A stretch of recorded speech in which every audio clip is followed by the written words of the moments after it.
Եթերում ազատ լուրերի հիմնական թողարկումն է, ես Անի Ստեփանյանն եմ, բարև ձեզ, կարևորի մասին նախամարոտ։ Նիկոլ Փաշինյանն այցելել է Արագածոտնի մարզ, ծանոթանալու 2023 թվականին իրականացված աշխատանքներին և ընթացքի մեջ գտնվող ծրագրերին։ Վարչապետը եղել է տարբեր համայնքներում, հանդիպել տեղի բնակիչների հետ։ Ազգային ժողովը ավարտել է արտահերթ նստաշրջանի աշխատանքը։ Խորհրդարանում քննարկված բոլոր օրինագծերը ընդունվել են։ Երևանում է Վրաստանի պաշտպանության նախարար Իրակլի Չիկովանին, որին ընդունել է Հայաստանի պաշտպանության նախարարը։ Ստորագրվել է երկու երկրների պաշտպանական գերատեսչությունների 2024 թվականի գործակցության պլանը։ Ներքին գործերի նախարար Վահե Ղազարյանը և Հայաստանում Միացյալ Նահանգների դեսպան Քրիստինա Քվինն այցելել են Բարեկային ծառայության Սյունիքի մարզի գումարտակ, որտեղ դեսպանատունը հերթական նվիրատվությունն է արել։ Հայաստանը պետք է արագացնի ԵՄ-ին անդամակցության գործընթացը, հայտարարել է Եվրամիություն Հայաստան քաղաքասարակության պլատֆորմի համանախագահ Լուսինե Հակոբյանը։ Ազգային ժողովի նախագահի տեղակալ Հակոբ Արշակյանը խոսել է Ադրբեջանի հետ սահմանի զատման և գծման աշխատանքների մասին, նշել, որ առայժմ գործընթացի 3%-ն է իրականացվել։ Նա նաև անդրադարձել է հայ-ռուսական հարաբերություններին։ Պետքարտուղարությունը պետք է աջակցի Հայաստանի ինքնիշխանությանն ու պաշտպանությանը։ Այս մասին X-ի իր միկրոբլոգում գրել է Միացյալ Նահանգների կոնգրեսական Ֆրենկ Փալոնը, անդրադառնալով Վաշինգտոնում կայացած Միրզոյան Բայրամով հանդիպմանը։ Հայաստանի և Գերմանիայի վերականգնման վարկերի բանկի միջև ստորագրվել է շրջակա միջավայրի պահպանության ոլորտում ամենակարևոր ծրագրերից մեկը։ Հայաստանում կենսաբազմազանության և կայուն տեղական զարգացման դրամաշնորհային ամենամեծ ծրագիրը։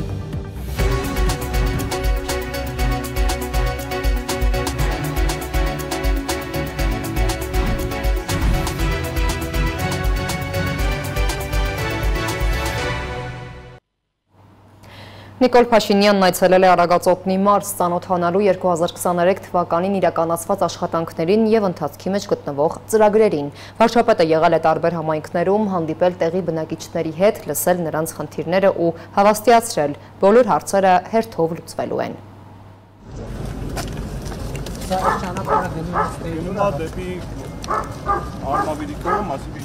Աշտարակ համայնքի սուբվենցիոն ծրագրով 25 բնակավայրում իրականացվել է մոտ 23 կիլոմետր երկարությամբ ասֆալտապատման աշխատանքներ։ Այս մասին հայտնել է վարչապետ Նիկոլ Փաշինյանը, հավելելով. ծրագրի ընդհանուր արժեքը մոտ 2 միլիարդ 143 միլիոն դրամ է, որից մոտ 750 միլիոն դրամը հատկացրել է կառավարությունը։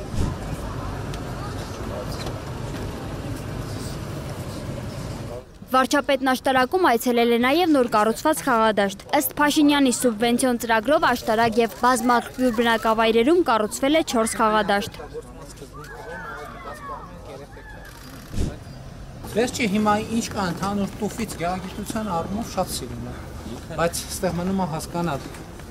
Չնայած սկզբունքորեն պետք է ծառայի այս ճանապարհի նագրոսկեն ինչ է, որ մի հատ արը եկուս տուֆը չդիմա։ Աշտարակ համայնքի Աշտարակ, Ավան, Բյուրավան, Լեռնարոտ, Ոսկեվազ, Վերին Սասունիկ և Ողջան բնակավայրերում էլ իրականացվել են փողոցների տուֆքարով ասֆալտապատման աշխատանքներ։ Որտեղ ասֆալտ բանը անձրևը շատ ուժեղ կպոկի։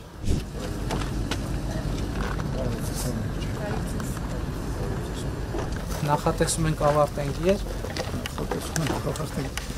ժամկետից։ Նիկոլ Փաշինյանի հաջորդ կանգառը Սասունիկն էր, որտեղ ընթանում են միջնակարգ դպրոցի կառուցման աշխատանքները։ Վարչապետը տեղեկացրել է, որ դպրոցի կառուցումն իրականացվում է սեյսմիկ անվտանգության բարելավման ծրագրով, Ասիական զարգացման բանկի և Հայաստանի կառավարության համաֆինանսավորմամբ։ Բնակիչներից մեկը վարչապետի հետ հանդիպման ժամանակ բողոքել է փողոցների վիճակից, ինչին ի պատասխան Նիկոլ Փաշինյանն ասել է. Ես ձեզ ուրիշ բան ասեմ, մենակ փողի խնդիրը չի։ Այդքան շինարար այսօր տենում եք, էլի ժողով ջան, այդքան շինարար չկա երկրում։ Այսօր մենք բաներ ունենք, մրցույթներ ունենք, հայտարարած մարդ չկա մասնակցող, որովհետև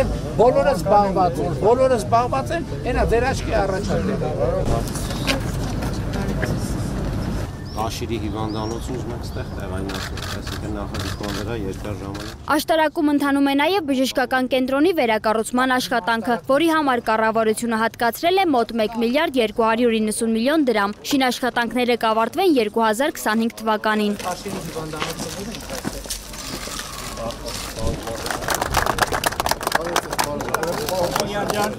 Սավը կանենք Ինչ եք ուզում։ Մենք համարժեք փոխհատուցում ենք ուզում, պարոն։ Հիմա շատ լավ։ Հələ մի հարցամ։ Վարչապետը չնախատեսված կանգառ է կատարել Վարդենուտում, որտեղ էլ հանդիպել է գյուղի բնակիչների հետ, որոնք արդեն մի քանի անգամ փակել են Երևանապարան ճանապարհը։ Փաշինյանը գյուղացիների հետ քննարկել է ներդրումային ծրագրի հետ կապված խնդիրների լուծումները։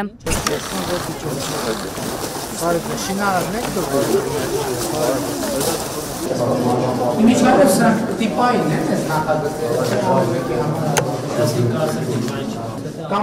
Ապարան համայնքում էլ Նիկոլ Փաշինյանն այցելել է Շենավան բնակավայր, որտեղ կառուցվում է նոր մանկապարտեզ։ Ըստ վարչապետի 60 երեխայի համար նախատեսված մանկապարտեզի շին աշխատանքները կավարտվեն աշնանը։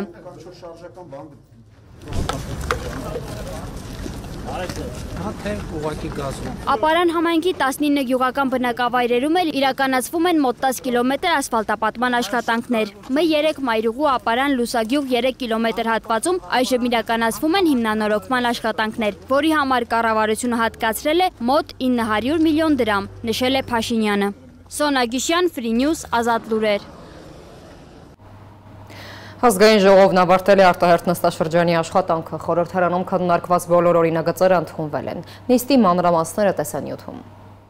Կառավարության նախաձեռնությամբ մեկնարկած ազգային ժողովի արտահերթ նստաշրջանում խորհրդարանականները երկրորդ ընթերցմամբ քննարկեցին օրենսդրական տարբեր նախաձեռնություններ, մասնավորապես զինվորական ծառայության եւ զինծառայողի կարգավիճակի մասին օրենքում փոփոխությունների վերաբերյալ նախագիծը։ Աշխատանք եւ սոցիալական հարցերի նախարարի տեղակալ Դավիթ Խաչատրյանի խոսքով այն նպատակ ունի ամրապնդելու զինապահ հիմնադրամի շահառուների երաշխիքն ու ապահովելու նրանց ֆինանսական կայունությունը։ Երեք մենք երկրորդ ընթերցման ընդառաջ ունեցանք աշխատանք եւ սոցիալական հարցերի մշտական հանձնաժողովի նիստ, որի ժամանակ կրկին քննարկվեց հարցը, падգամավորների կողմից, ինչպես նաեւ կառավարության կողմից առաջարկներ նախագծի վերաբերյալ լրացուցիչ չեն եղել։ Հաջորդիվ падգամավորների ուշադրության կենտրոնում հայտնվեց քաղաքացիական պայմանագիր խմբակցության падգամավորներ Նարեկ Զեյնալյանի, Լուսինե Բադալյանի, Տաթևիկ Գասպարյանի եւ Լենա Նազարյանի հեղինակած մարդու վերարտադրողական առողջության եւ վերարտադրողական իրավունքների մասին օրենքում փոփոխությունների օրինագծերի փաթեթը։ Նախագծի համաձայն բարձրացվում է վերարտադրողական օժանդակ տեխնոլոգիաներից օգտվելու իրավունք ունեցող անձանց տարիքային շեմը, սահմանվելով մինչև 55 տարեկանը։ Մեկ փոփոխություն ենք լրացում ենք կատարել առաջին երկրորդ ընթերցման ընթացքում սաղմի արտահանման ներմուծման զուգահեռ նաև տեղափոխման հետ կարգավորում ենք մտցրել, քանի որ գործնականում կարող են լինել դեպքեր, երբ Հայաստանի Հանրապետության տարածքում մեկ բժշկական կենտրոնից մեկ այլ բժշկական կենտրոն տեղափոխելու կարիք լինի եւ սրա հետ կապված եւս դրույթ ենք ավելացրել։ Քարտեզագրման հարցի քննարկումը, որը երեկ դարձել էր վեճի առարկա, այսօր եւս միտում ուներ կրկնվելու։ Անդիմադիր падգամավոր Արթուր Խաչատրյանն իր ելույթում հիշեցրեց, որ կադաստրային կոմիտեի ղեկավարից խնդրել էր հստակեցնել, թե կադաստրային սխալի դեպքում Հայաստանի Հանրապետության ինքնիշխան տարածքին կադաստրի կողմից գրանցված իրավունքի վկայականներով ինչքան տարածք է հանձնվել։ Խնդրեցի, որ կադաստրի կոմիտեի ղեկավարը կոնկրետ ասի։ Փաստենք, որ այս իշխանությունները սեփական ժողովրդից գաղտնի են պահում, թե ինչքան տարածք են տվել Թուրքին։ Պատահական սխալները չափման տեսության մեջ համարվում են ամենավտանգավոր սխալները եւ պատահական սխալները երբեք չեն զրոյացվում։ Երևի նկատի եք ունեցել սիստեմատիկ սխալները, որոնք պարբերաբար կրկնվող սխալներն են եւ պարբերաբար կրկնվող սխալները, այո, հնարավորություն ունենք չափումների տեսության մեջ զրոյացնելու,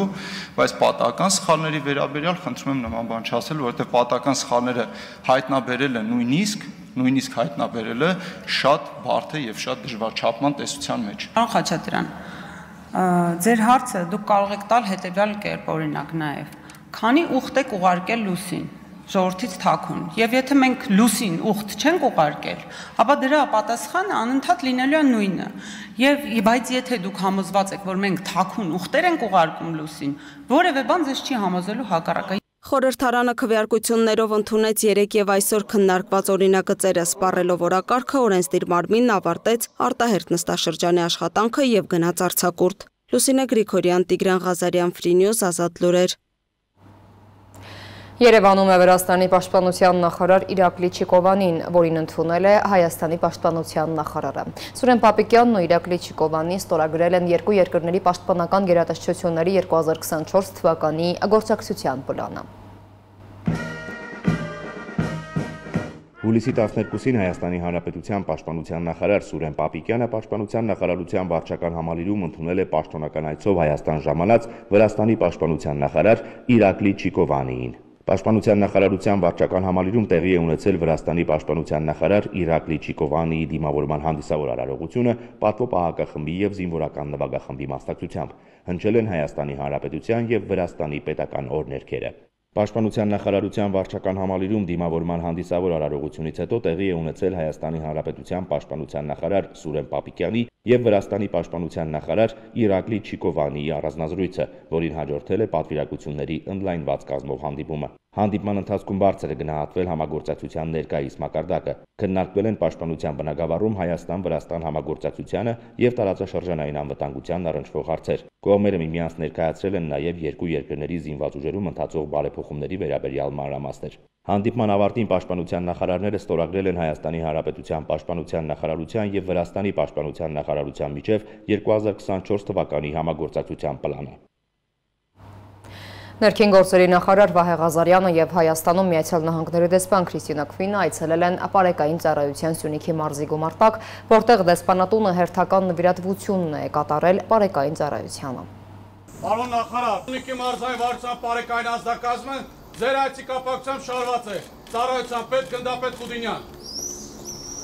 Հուլիսի 11-ին ներքին գործերի նախարար Վահե Ղազարյանը եւ Հայաստանում Ամերիկայի Միացյալ Նահանգների արտակարգ եւ լիազոր դեսպան Քրիստինա Քվինն այցելել են պարեկային ծառայության Սյունիքի մարզի գումարտակ։ ԱՄՆ դեսպանատունը պարեկային ծառայությանն է նվիրել անհետաձգելի առաջին օգնության 900 դեղատուփ, որոնցից 700-ը նախատեսված է պարեկային ծառայության մեքենաների, 200-ը հետիոտն ծառայություն իրականացնողների համար։ Ներքին գործերի նախարար Վահե Ղազարյանը պարեկային ծառայության ստեղծման եւ կայացման գործում ցուցաբերած աջակցության համար շնորհակալություն է հայտնել Ամերիկայի Միացյալ Նահանգների կառավարությանը, նշելով, որ բազմակողմանի աջակցության շնորհիվ հնարավոր եղան պարեկային ծառայության ստեղծման ռազմավարական քայլերի պլանավորումն ու իրականացումը։ Իսկ ձեռքբերումների վկայությունը Միջազգային հանրապետական ինստիտուտի եւ ՀԻԱՀԿ կողմից պատվիրակված հարցումների արդյունքներն են՝ գոհունակության 62 եւ վստահության 72%։ Նախարարն իր խոսքում ընդգծել է պարեկային ծառայության ստորաբաժանումներն այսօր ոչ միայն վերահսկում են ճանապարհային երթևեկությունը, այլև արդյունավետ պայքարում հանցավորության դեմ բացահայտելով ու կանխելով տարբեր բնույթի, վտանգավորության ու ծանրության հանցագործություններ, հայտնաբերելով ապօրինի պահվող զենք զինամթերք, թմրամիջոցներ։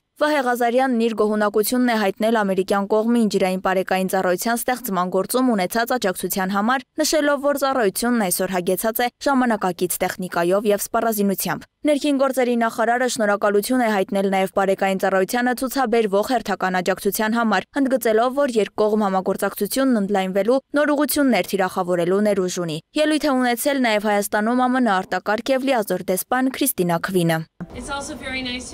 Հաճելի է կրկին լինել Սյունիքում, վերջին անգամ եղել եմ հոկտեմբերին պարեկային ծառայության գործարկման կապակցությամբ։ Գիտեմ, որ պարեկային ծառայողները ջանասիրաբար աշխատել են քաղաքացիների հետ, ամուր հարաբերություններ ձևավորելու գործում, ապահովելով հասարակական կարգն ու անվտանգությունը։ Մենք գիտակցում ենք այն մեծ պատասխանատվությունը, որը պարեկները ստանձնում են որպես իրավապահ մարմինների ներկայացուցիչներ, եւ պատրաստակամ ենք շարունակելու աջակցությունը պարեկային ծառայությանը։ Անդրադառնալով ԱՄՆ դեսպանատան հերթական նվիրատվությանը Քրիստինա Քվինն ընդգծել է, որ այն լրացնում է պարեկային ծառայության ստեղծման եւ կայացման համար ԱՄՆ կառավարության նախկինում ցուցաբերած աջակցությանը եւ կնպաստի հանրությանն առաջին անհրաժեշտ օգնություն ցուցաբերելուն։ Վահե Ղազարյանն ու Քրիստինա Քվինը ծանոթացել են բժշկական անհետաձգելի առաջին օգնության դեղատուփերի պարունակությանը, պարեկային ծառայության մեքենայի տեխնիկական հագեցվածությանն ու հատուկ միջոցներին։ Այնուհետև գումարտակի վարչական շենքում նրանք ծանոթացել են օգտագործվող տեխնիկային, իսկ օպերատիվ կառավարման կենտրոնում նրանց ներկայացվել են աշխատանքի կազմակերպման գործընթացն ու տեխնիկական հնարավորությունները։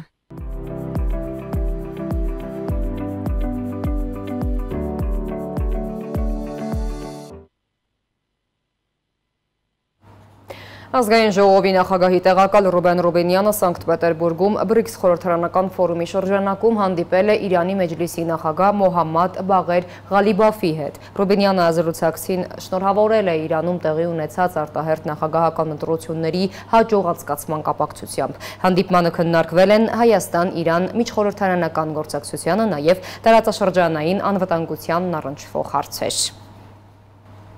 Հայաստանը պետք է արագացնի Եմենին անդամակցության գործընթացը, այս մասին հայտարարել է Եվրամիություն Հայաստան քաղաքասրակության պլատֆորմի համանախագահ Լուսինե Հակոբյանը եւ նշել, որ այժմ ճիշտ ժամանակն է այս հարցով Հայաստանի Եմենին անդամակցության հայտ ներկայացնելու հարցով հանրաքվե անցկացնելու համար։ Հուլիսի 1-ին Նիկոլ Փաշինյանն էլ հայտարարել էր, որ հանրաքվե անցկացնելու անհրաժեշտություն չի տեսնում, քանի որ գիտի ժողովրդի կարծիքը։ Հանրաքվե անցկացնելու համար շատ ճիշտ պահ է հիմա։ Այս մասին ասուլիսին հայտարարել է Եվրամիություն Հայաստան քաղաքասարակության պլատֆորմի համանախագահ Լուսինե Հակոբյանը, անդրադառնալով Հայաստանի Եվրամիության հնարավոր անդամակցությանը։ Հաշվի առնելով ընդհանրապես արևելյան գործընկերության տարածաշրջանում տեղի ունեցող գործընթացները, չնայած այն հանգամանքին, որ ժամանակ առ ժամանակ Եվրամիությունը շեշտել է, որ արևելյան գործընկերության քաղաքականությունը ընդլայնման գործիք չէ, այդուհանդերձ մենք այսօր տեսնում ենք, որ արևելյան գործընկերության քաղաքականության մեջ ներգրավված 3 պետություն այս պահին Վրաստանի պարագայում կասեցված է, բայց ունեն թեկնածուի կարգավիճակ։ Հակոբյանի խոսքով Հայաստանի ժողովուրդը միտված է Եվրամիության անդամակցությանը եւ դա շատ կարեւոր հանգամանք է այս գործընթացում։ Եվրամիությանը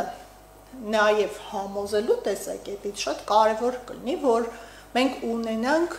այդ հանրաքվեն, որտեղ ժողովուրդը գերակշռաբար այո կասի եւ ես հաստատապես համոզված եմ, որ այնուհետեւ լավ դիվանագիտական եւ այլ աշխատանքի շնորհիվ մենք ունենանք ավելի շատ աջակիցներ Եվրամիության ներսում Հայաստանի հայտին դրական լուծում տալու համար։ Հուլիսի 1-ին վարչապետ Նիկոլ Փաշինյանը ժողովրդավարության հայկական ֆորումի ժամանակ հայտարարել էր, որ Եվրամիությանն անդամակցելու հարցով հանրաքվե անցկացնելու անհրաժեշտություն չի տեսնում, քանի որ գիտի ժողովրդի կարծիքը։ Եթե մենք անում ենք հանրաքվե, մենք պետք է անենք քարոզարշավ։ Երբ որ մենք գնանք քարոզարշավ, այդ մարդիկ քաղաքացիները մեզ այսօր տալու են հարցեր, ասելու են սկսած ինչպես, երբ, ինչքան ժամանակում, ինչ քայլերով, Եվրամիությունը ուզում է դա, թե չի ուզում։ Եվրամիությունը պատրաստ է, ինձ ասել են դուք հայտարարեցիք, որ Հայաստանը պատրաստ է լինել այնքան մոտիկ, ինչքան Եվրամիությունն է պատրաստ։ Հիմա հարց, Եվրամիությունը ինչքանով է պատրաստ։ Այդ հարցի պատասխանը ես կարող եմ տալ այսօր։ Ոչ չեմ կարող տալ։ Լուսինե Հակոբյանն էլ կարծում է, որ եթե առաջիկա ամիսներին Եմենին անդամակցության ճանապարհին գտնվող եւս 3 պետությունների մասով գործընթացը շարունակվի եւ Հայաստանը միջև այդ քայլեր կատարած չլինի այս ուղղությամբ, ապա մեր երկրի հնարավոր անդամակցության հարցը կարող է քննարկվել հեռավոր ապագայում։ Հակոբյանի նշած 3 պետությունների թվում է նաև Վրաստանը, որի կառավարությունն իր վարած քաղաքականության վերջին շրջանում հետ է պահում երկրին Եմենին միանալուց։ Եվրամիություն Հայաստան քաղաքասարակության պլատֆորմի համանախագահը հույս է հայտնել, որ Վրաստանի ղեկավարությունն այսպես ասած ուշքի կգա եւ երկրին կվերադարձնի եվրոպական ճանապարհ։ Ճիշտ եւ տրամաբանական պահը ընդհանրապես տարածաշրջանային զարգացումների կոնտեքստում սա է։ Առանձին ընդլայնում ես հավանական չեմ համարում, որ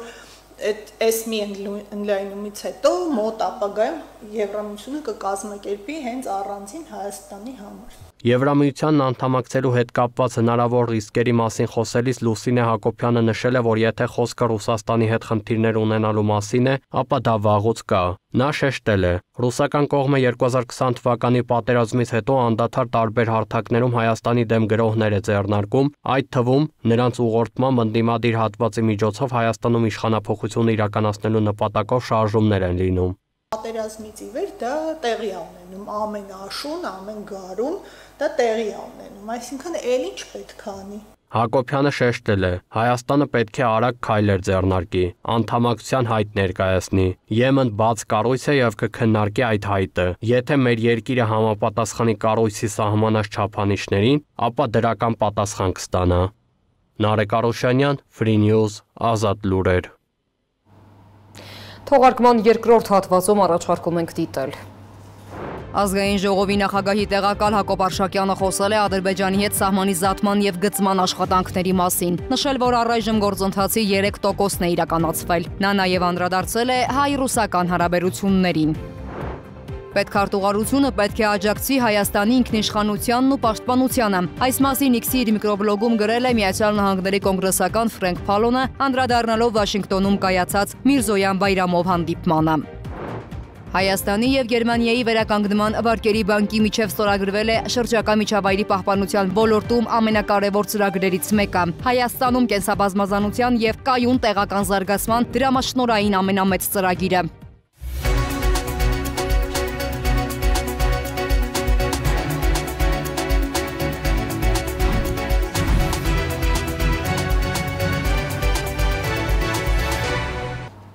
Շարունակում ենք թողարկումը, Ռուսաստանը շահագրգռված է, որ Երևանի եւ Մինսկի միջև առկա խնդիրները շուտապույտ լուծում ստանան, հայտարարել է Ռուսաստանի Դաշնության փոխարտգործնախարար Միխայիլ Գալուզինը։ Նրա համար անհասկանալի է, թե ինչու է Հայաստանը նման կոշտ դիրքորոշում որդեգրել Բելարուսի գործընկերների նկատմամբ։ Գալուզինը հույս է հայտնել, որ տարաձայնությունները բացասական ազդեցություն չեն ունենա տարբեր կառույցներում գործակցության վրա։ Մոսկվային նաև մտահոգում է ԵՄ դիտորդական առաքելության ընդլայնումը Հայաստանում, որը սպառնում է ժամանակավորից դառնալ մշտական։ Բացի այդ, այս տարվա ապրիլին առաքելության անձնակազմում հայտնվել են Կանադայի ներկայացուցիչներ, ինչը դե ֆակտո նշանակում է ՆԱՏՕ-ի սողացող ներթափանցում Հարավային Կովկաս, ասել է Ռուսաստանի Դաշնության արտաքին գործերի փոխնախարար Միխայիլ Գալուզինը։ Նա ամենայն հավանականությամբ հիշողության հետ կապված խնդիր ունի։ Հակառակ դեպքում չէր մոռանա, որ ՆԱՏՕ-ի անդամ երկիր Թուրքիայի, այն էլ ոչ սողացող ներթափանցումը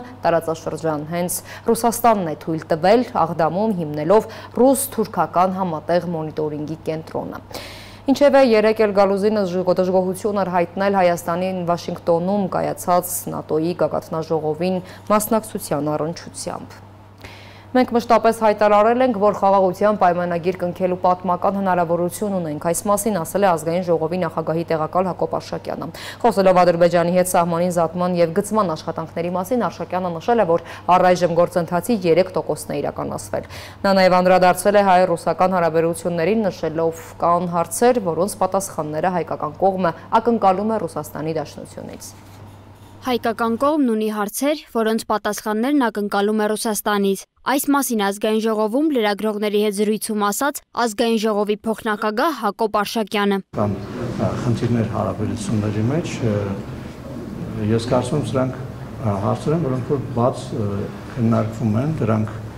կապված են թե ՀԱՊԿ-ի գործունեության հետ, թե միջազգային պայմանագրերի կատարման ընթացքի հետ եւ թե Հայաստանի անվտանգային միջավայրի հետ կապված են նաև նոյեմբերի 9-ի փաստաթղթի կետերի կատարման եւ չկատարման հետ։ Ինչ վերաբերում է Վաշինգտոնում կայացած ՆԱՏՕ-ի գագաթնաժողովին Հայաստանի մասնակցությանն ու այդ առնչությամբ պաշտոնական Մոսկվայի դժգոհությանը, Արշակյանը նշեց, երկկողմ շփումները բոլոր ուղղություններով բավականին բարձր ու թափանցիկ են։ Նա չցանկացավ մեկնաբանել Ռուսաստանի փոխարտգործնախարար Գալուզինի հայտարարությունը, շեշտելով Հայաստանի անվտանգության համակարգին վերաբերող բոլոր հարցերը որոշում է Հայաստանի իշխանությունը։ Բոլոր այն Հայաստանին վերաբերվող եւ Հայաստանի անվտանգության համակարգին վերաբերվող հարցերը լուծվում են Հայաստանի իշխանությունների որոշումներով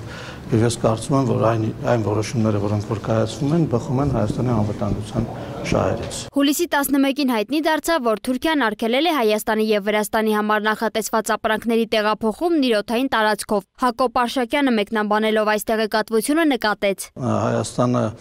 շատ կարևոր աշխարհագրական դիրք է գրավում եւ մեր հարևանների հետ հարաբերություններում մենք արտահայտել ենք մեր դիրքորոշումը, դա տարածաշրջանային տրանսպորտային ենթակառուցվածքների ապաշրջափակումն է եւ իդեպ ասեմ, որ բազմաթիվ միջազգային գործընկերներ այս օրակարգին, այդ թվում նաեւ Չինաստանը աջակցում են։ Մենք համարում ենք, որ բաց սահմաններով եւ նման նաեւ խոչընդոտների հաղթահարումով մենք կունենանք մեր ժողովուրդների համար, հայ ժողովրդի համար, Հայաստանի Հանրապետության համար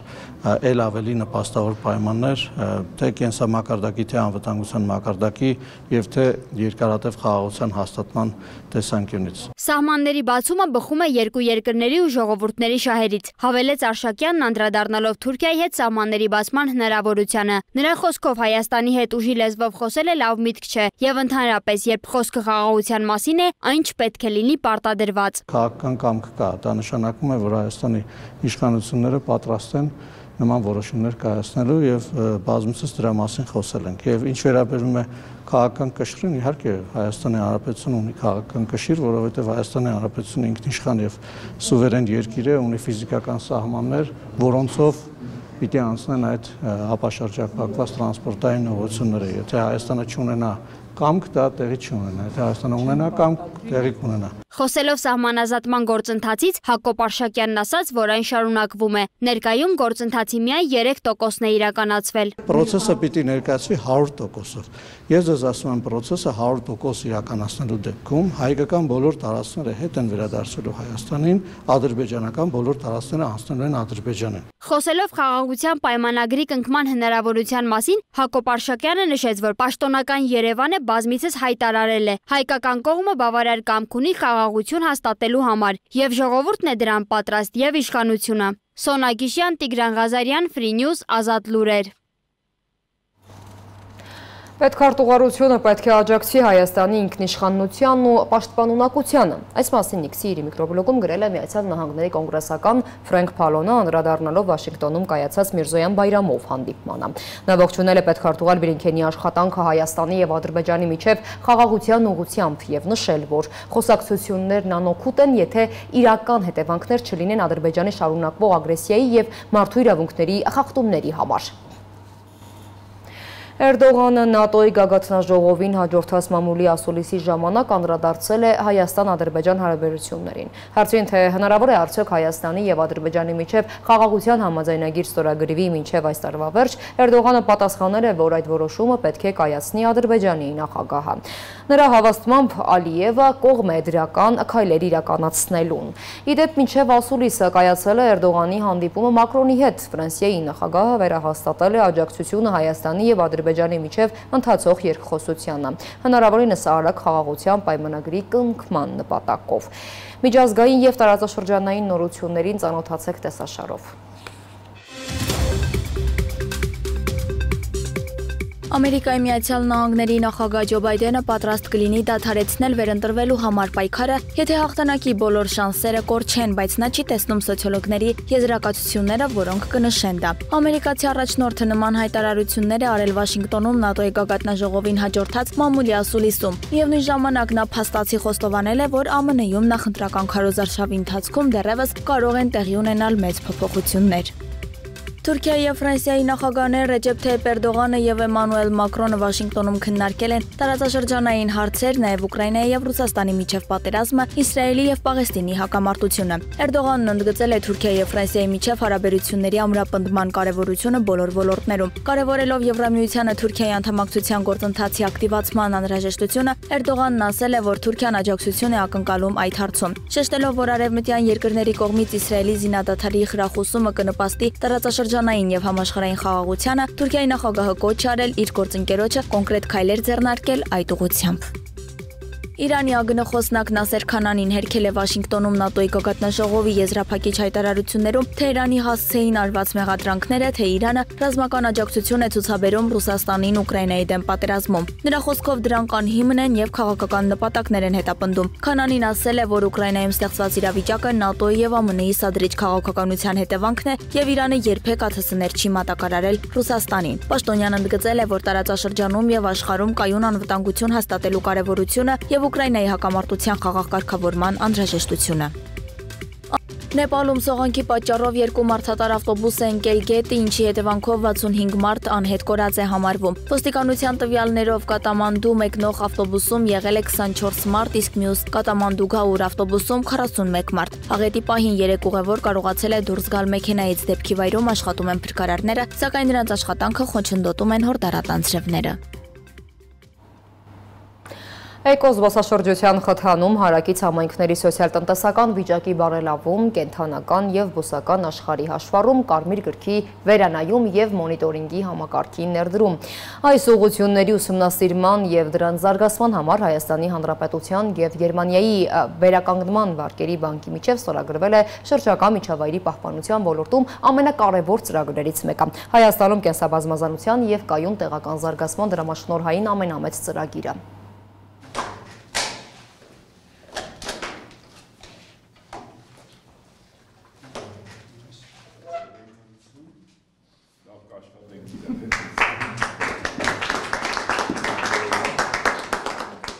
Հայ-գերմանական ակտիվ գործակցության արդյունքում Հայաստանի Հանրապետության և Գերմանիայի վերականգնման վարկերի բանկի միջև ստորագրվել է շրջակա միջավայրի պահպանության ոլորտում ամենակարևոր ծրագրերից մեկը։ Հայաստանում կենսաբազմազանության և կայուն տեղական զարգացման դրամաշնորհային ամենամեծ ծրագիրը։ Թե էկոմիջանցքում, թե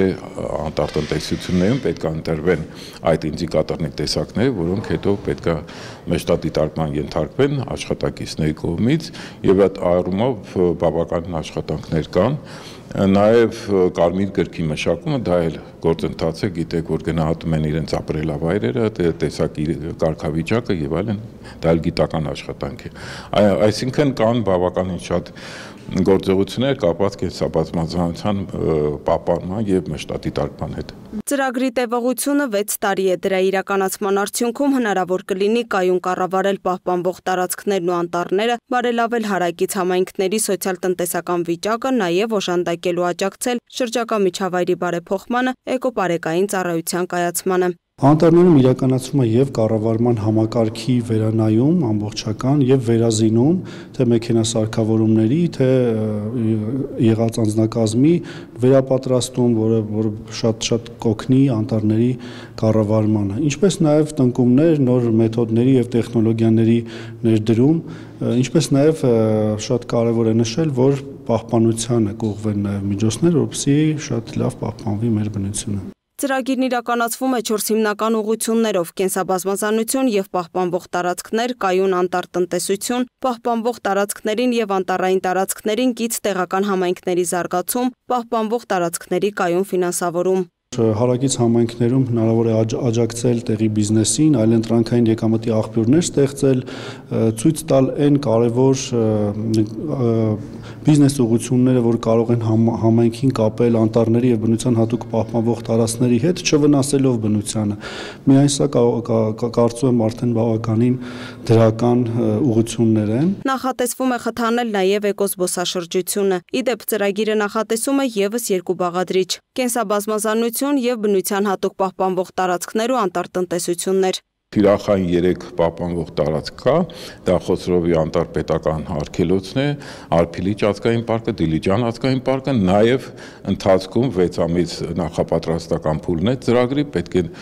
շրջակա միջավայրի նախարարության հետ ընտրվեն այն մնացած պահպանվող տարածքները, որոնք կառավարվում են Զանգեզուր կենսոլորտային պահպանավայրի պոակի միջոցով, օրինակ Խոսրովի արգելոցը դեռ չունի կադաստրային քարտեզ հաստատված, դա համար նախատեսվում է